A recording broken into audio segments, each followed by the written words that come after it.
we are back here. Going to be bringing power to the this AC unit right here. So how you would approach this style of job. So this is what we have currently. This is dead. I already turned it off at the panel. So this was the existing whip to the old unit, but now with this unit it changed. So what the goal is going to be is to swap this whip out.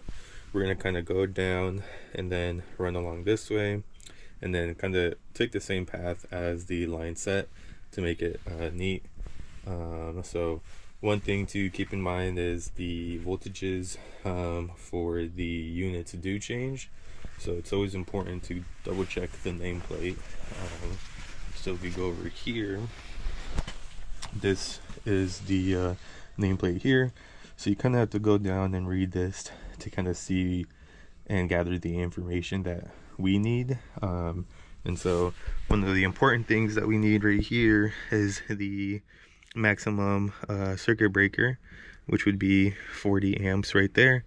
There is currently a 50 amp breaker installed, so we will need to swap that out to follow the nameplate readings. So the current 2-pole 50 amp will be swapped out to a 2-pole 40 amp, and then we'll just go ahead and bring the appropriate gauged wire from in there.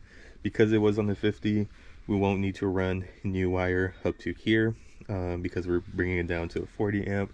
So the existing wire is able to handle those 40 amps, and then we'll just make sure to run those same exact gauge down this way and to here as well. So that's the plan right now. So go ahead and get started with taking this apart. Okay, here is final install.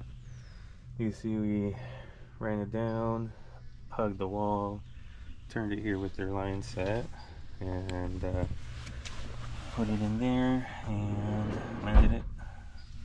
Usually we will close this up, but they requested for us to leave it open because they're gonna do some more work in here. So we'll leave it open for the HVAC guys here.